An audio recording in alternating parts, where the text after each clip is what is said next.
Okay, next up we have Noor Pratap Singh, who's going to talk to us about TreeTerminus. There you go. Control M. Oops, wrong screen.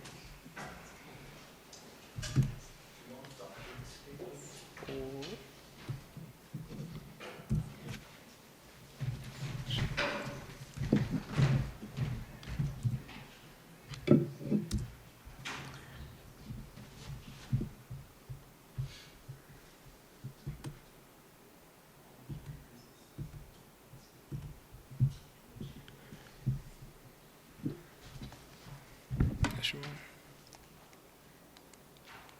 Okay.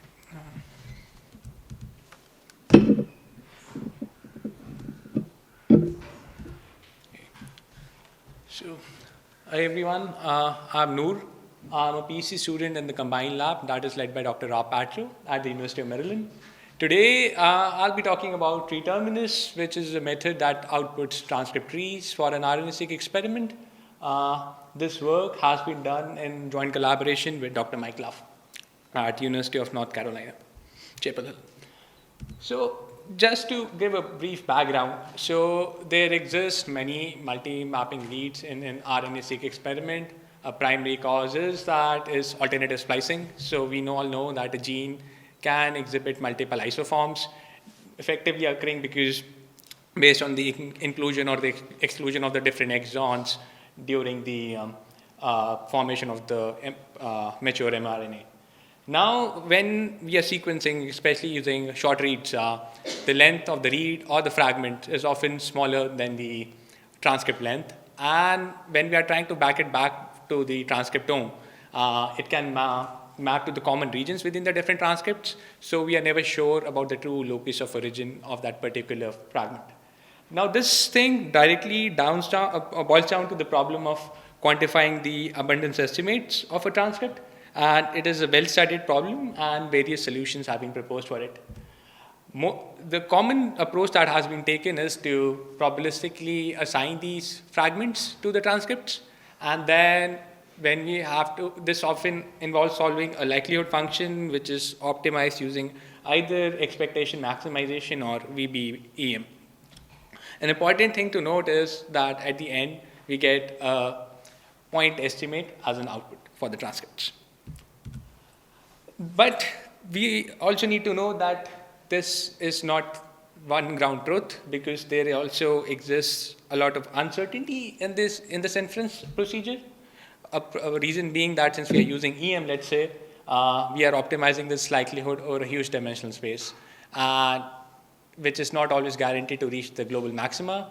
Further, depending on what initialization starting points that we might have, we can have different maxima, and this can in turn lead to a different solution. Now, any downstream analysis that we carry on for it will be is at the end as good as the quality of the abundance estimates that we have to begin with. So, the way this uncertainty is assessed is through generating more samples, either through directly doing some sort of a posterior sampling using Gibbs sampling or MCMC, or doing some bootstrap sampling.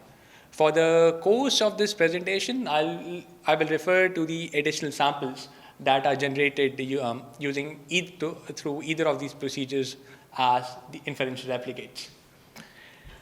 Once we have these inferential replicates, we quantify this uncertainty through using this metric called inferential relative variance, which is defined as in which we subtract the mean from the variance over the inferential replicates and then divide by mean. The reason is again is that if there is no multi-mapping reads, then we expect that the transcript should follow a Poisson variance, which scales directly with mean. And in that case, for that particular set of transcript, it should be very close to 0. So higher the value of this quantity or this metric, the more unsure we are about the abundance estimates. So there exists usually two common features or entities that we use for downstream analysis. It is either at the gene level or at the transcript level. So just taking this figure again from the paper, what they've plotted is the mean inferential relative variances, log of that on the x-axis, and then the corresponding histogram showing that how many genes have a particular sort of value of that particular mean in far v. As you can see clearly that at the gene level, for most genes, this value is very low. On the other hand, for transcripts, this value is greater than 1 for a majority of the transcripts. Genes thus have very low inferential uncertainty, but then again, if you are analyzing at that level, then we lose a lot of information about what is happening at the level of transcripts. On the other hand, while transcripts are the finest level of resolution, but because of uncertainty, and if we ignore that, then we can have many false positive results. On the other hand, if we incorporate, then it might as well have been that we just ignored the existence of transcripts in the first place. So the next question is that, is there any chance that we can have the best of both the worlds? And to do that, what has been proposed is to use transcript groups as the new features or the entity for the downstream analysis. This has been explored in two different papers. First in Collapse from Taru, and second in Terminus in from Iraq. So the idea here is that they propose aggregating these transcripts into groups such that we are more sure about the abundance estimates of that group rather than the individual transcripts that it comprised of. So just to demonstrate, we have what we plot along the x-axis are the different Gibbs iterations, and on the y-axis are the counts along those Gibbs iteration.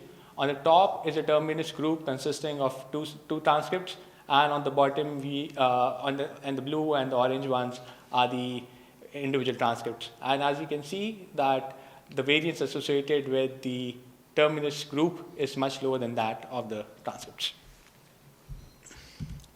So this is the time now I would like to introduce a method, TreeTerminus, which further expands upon the idea of terminus, and it outputs a forest of transcript trees rather than the discrete groups. So given us a Salmon quantified RNA-seq experiment, which is a method developed for quantifying the abundance estimates of transcripts, we take as an input, make use of the inferential replicates and the equivalence classes to output a forest of trees that cover different transcript sets. The trees now encode the leaves of those trees encode the individual transcripts, and the internal nodes represent an aggregated net set of leaf nodes. The trees encode the entire hierarchy in which the transcript should be aggregated such that the uncertainty decreases, or the inferential relative variance to be precise, on an average as we ascend the tree topology. So why do we care about this tree structure to begin with? So all the grouping methods, they depend on a threshold to decide when to stop aggregating, and the threshold is again based on often on a heuristic, and we never know about it. Second is that there's not enough flexibility with the end users once the final groups are obtained. In order to, let's say, to aggregate more or less, that would require that they have to rerun this procedure again. And finally, these discrete groups are not always optimal for downstream analysis, since they are done in a manner independent of that, and which might hamper our task. So to demonstrate it, so this is a terminus group here that consists of 3 transcripts. And what we do on a simulated data set that has 2 conditions and 6 samples each, and we do a DA analysis using this using the terminus groups between these 2 conditions. And what we see here is that again, for this we can clearly see that there is no differential signal with respect to this group. Now we can also encode this group as a tree, and this is represented by this, and this node 4 now represents a terminus group. But if we look at node 5, which is another inner node at a level lower than our initial node 4, we see that there exists now a differential signal, but which would have been lost if you had aggregated by the over-aggregated terminus group. Similarly, like while I show an example of over-aggregation here, we also see many cases where terminus under-aggregates, and when going up higher up the tree, we can find signal up. So tree structure that is output by TreeTerminus can help us in addressing all these issues. So hopefully I've convinced you that why tree structure is useful. Now I would like to walk you how we go about constructing a tree. So just since the whole point of combining transcripts is to reduce uncertainty, I think the good question to ask is like which transcript should we consider for grouping.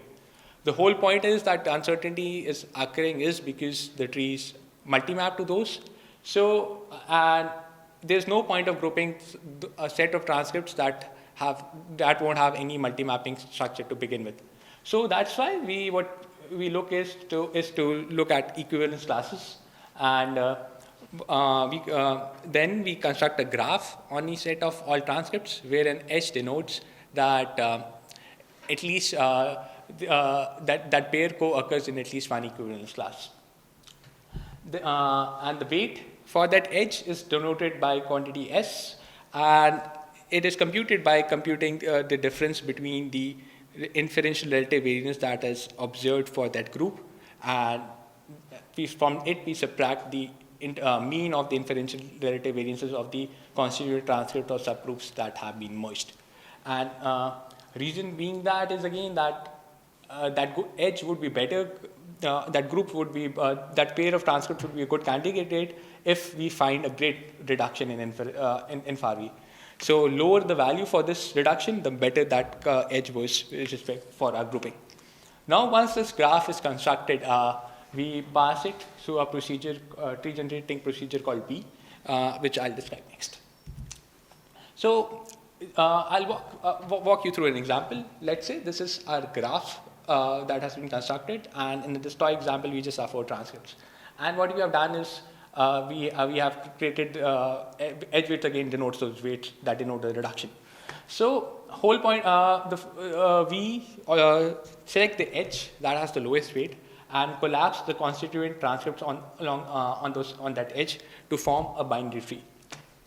And then we recreate this graph, and now both the edges have been replaced by this group, and we further recompute this weight of the edges for with all those transcripts that were adjacent to the transcript on the edges that had been collapsed, and then we repeat this procedure again to get a trees till the time we can't collapse any further.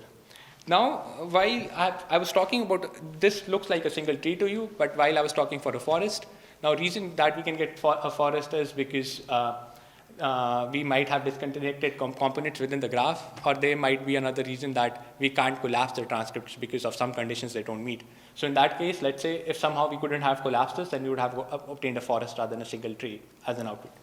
So once we have this tree now, that has been created for a graph for a single experiment. Next, what we want to do is we want to create this tree across all the samples in the experiment. The reason that again this is important is because when you're doing any downstream analysis, we are more interested in the entire sample experiment, all the samples in the experiment, rather than a single sample.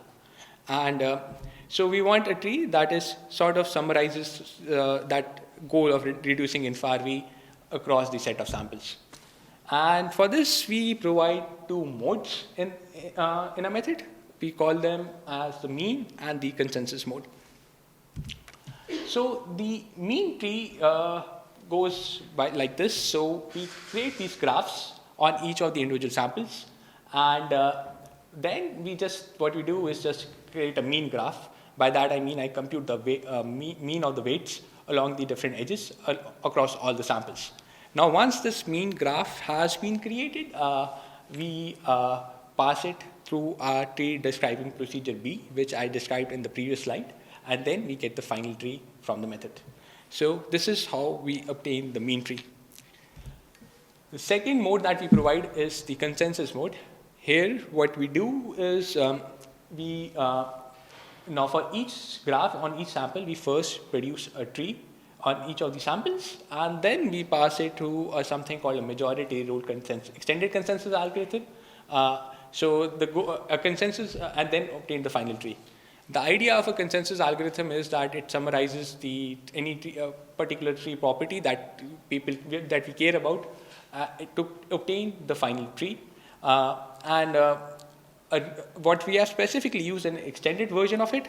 The idea here is that it will also try to preserve the clusters or the clade structure that is not present in the majority of the samples, but can still be added provided it doesn't break the tree structure that has been observed so far.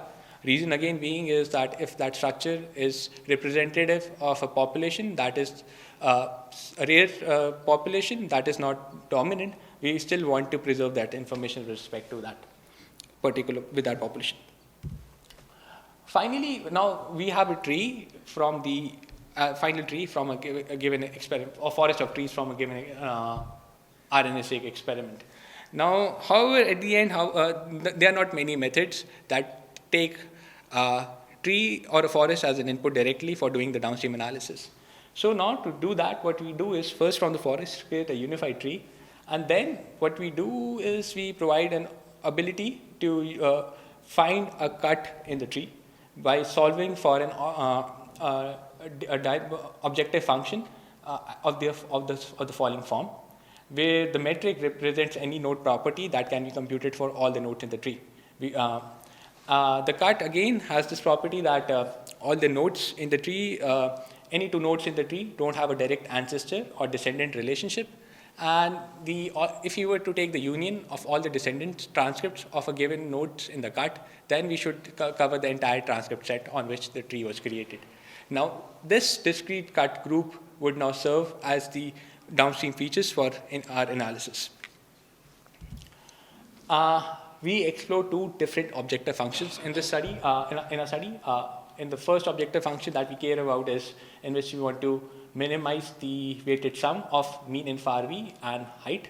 Again, so far that since I've been talking about that, we want to find nodes that have low mean infar v.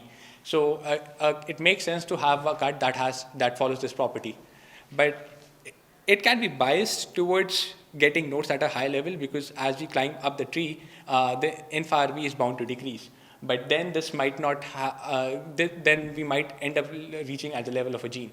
So that's why we have this weighted penalty for that obtains loads that have both a lower mean infar v at the same time are situated at low height. In the second objective function that we have used in the studies in which we maximize the sum of the weighted log-fold change, again, this is motivated directly from doing differential analysis, and and thus we want nodes that have a higher log-fold change, but at the same time have a lower mean inferential relative variance. So before now talking about the results and the experiments that we carry about, I think it is important to demonstrate that we need a comparing method to which we will compare our trees with. So far, according to the best of our knowledge, we did not find directly any method that actually outputs transcript trees as an output. So to create a baseline, we use the motivation from collapse, which uses anti-correlation for grouping transcripts.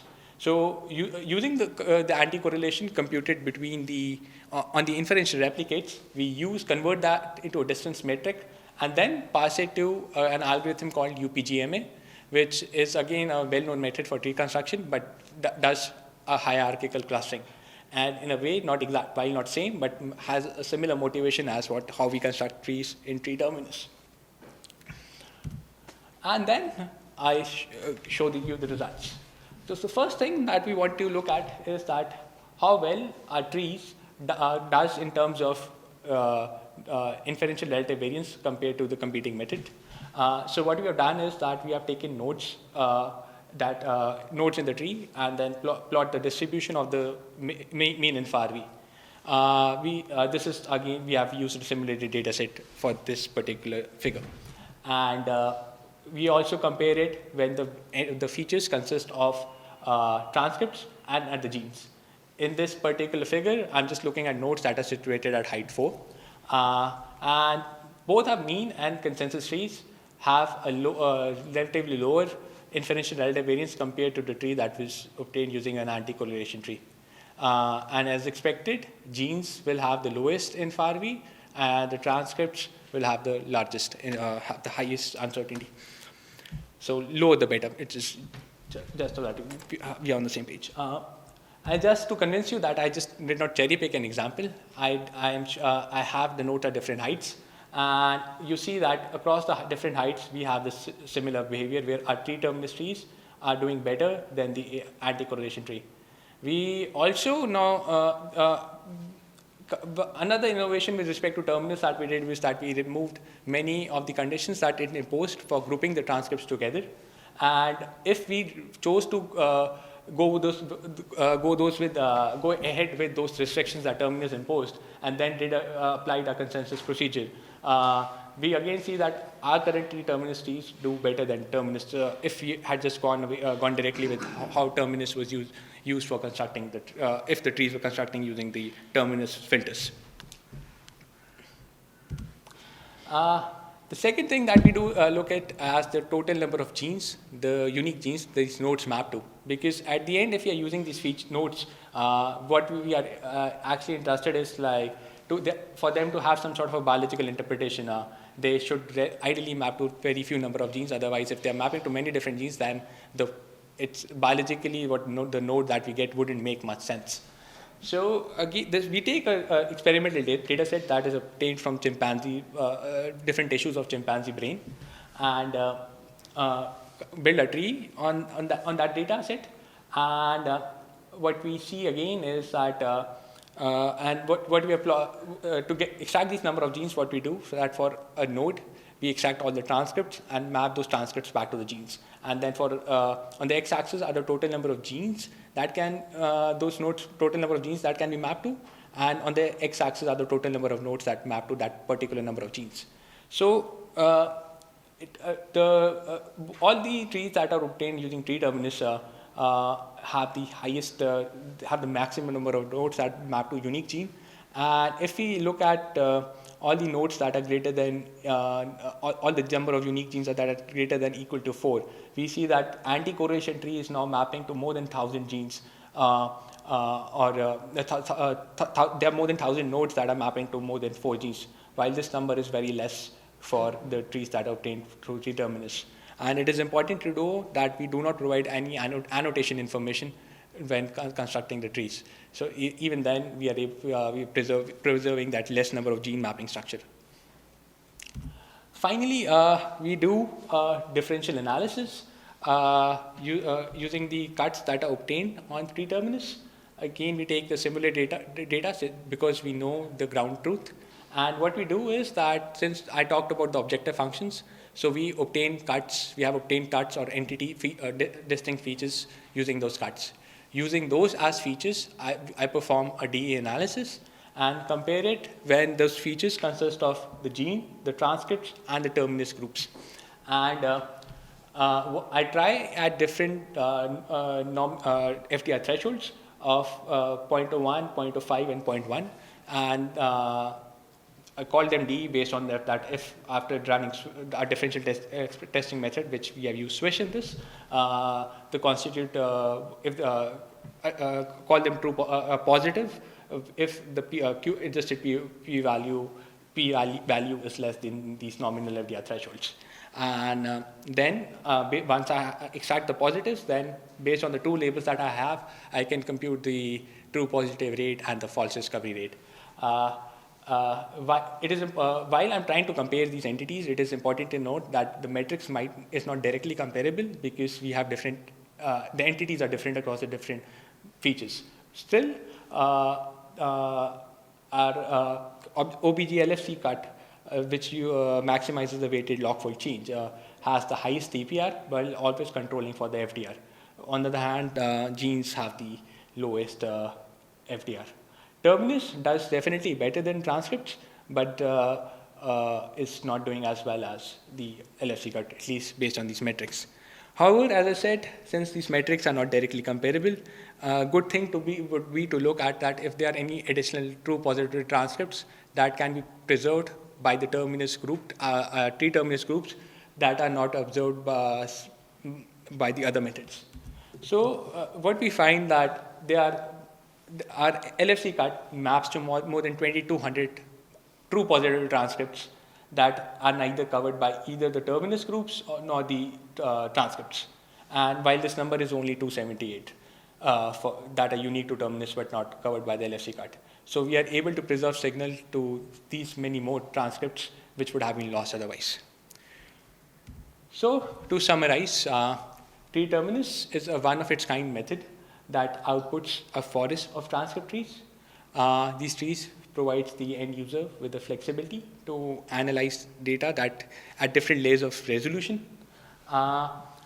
TreeTerminus can be used to find signal with respect to the transcripts that would have been lost through their nodes, which would have been lost when just doing a transcript level analysis. And further, while we do provide a DP approach and different objective functions, the end user has the flexibility to design their own objective function and then their own method of optimizing using that tree. In the future, though, like while we just have explored the space of bulk RNA-seq, there also exists an application in post single cell and also especially in the droplet-based protocols in single cell. But there, the group focus would be on grouping genes because there at the level of gene itself, there's a lot of uncertainty. And there's further application to developing differential testing methods, tree-based differential testing methods for RNA-seq data. While many have been designed with respect to microbiome data, not many exist with respect to with bulk RNA-seq as an application endpoint mind. Here's the link to a preprint, which hopefully should also be out on iScience soon. And I'm also presenting a poster in RECOMB, so please try to attend that as well. Finally, I would like to thank my advisor, Dr. Patro, and our collaborators, Dr. Michael Love and his student Yufi, and Hirak, who was the original author of Terminus, and then also Erin Malloy, who provided some great feedback during our tree construction strategy. Thank you. I'm open for all questions. Any questions that you might have.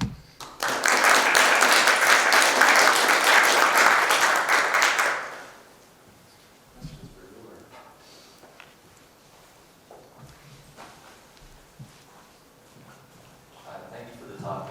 I was wondering if you could go back to the definition of the RB. Where?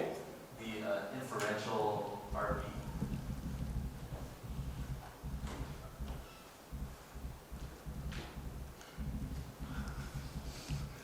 Right, so I was wondering if you could give some intuition on how you came up with this formula. So yeah, this was first introduced in this paper, and the idea, as I said again, is that we assume that a transcript usually follows a Poisson distribution, right? So, but if in the case that it is not being met by a Poisson distribution, because for a Poisson distribution, the mean scales with variance scales with the mean. So if it is away from that quantities, and then you further normalize it by dividing by the mean. So higher the value of this, the more uncertain we are for that particular distribution. So it's like a measure of how far it deviates from being Poisson. Yeah. Okay. So for a negative binomial, for example, there's a square term, the variance scales with a square term. Does that account for this as well? Yeah. So we could perhaps fit that and then say that, because whole point is that if it's not Poisson, that is high uncertainty. So perhaps if we can try that fitting a negative binomial, and if it has high deviation parameter in that, then that might also account that perhaps this has high uncertainty. Yeah. Thank you.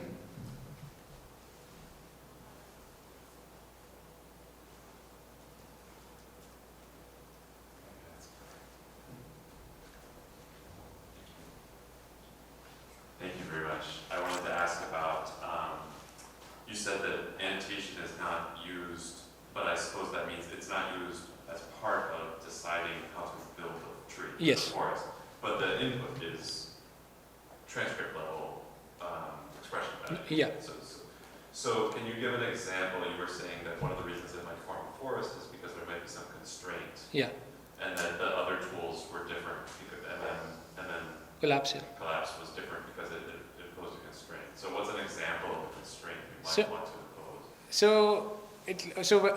If we look at Terminus, that it required that because the reason was that they wanted smaller groups because they do not want to collapse more. So then they had constraints like that the inf-RV that should be beyond a certain threshold, or the reduction should be always beyond a certain threshold. So I've just gotten rid of those sort of constraints.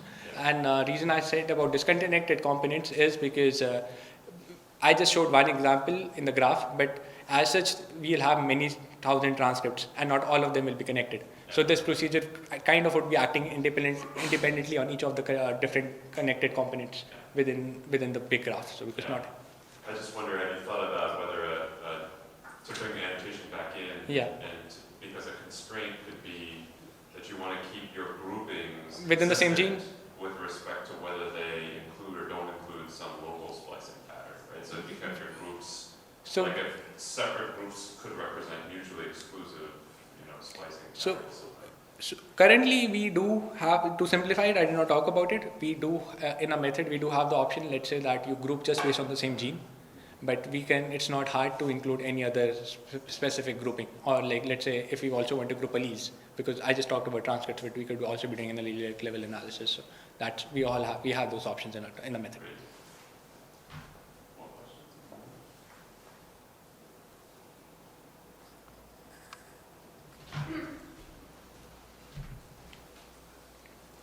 So I was wondering, so all your experiments were on simulated set?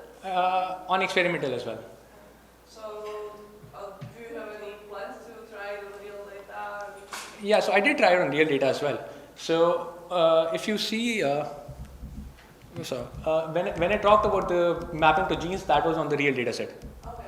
And for DE analysis, I use the simulated data because I know the ground truth there. But we have also tried on the real data set, and we are able to recover groups. But then this is easier to justify on a simulated data that what we are doing it makes sense. But this particular figure is on the real data set. And are there any data set where, for example, you could use like some long reads as a ground truth and compare to that? Yeah, that was a suggestion. But again, they did come to, of course, we can take long reads as a ground truth, but then we have also reasons to believe that long read itself has their own biases when it comes to transcript quantification. So again, we have to use that with caution for sure, but that is a good suggestion. Okay, thank you. Can we thank Noor again?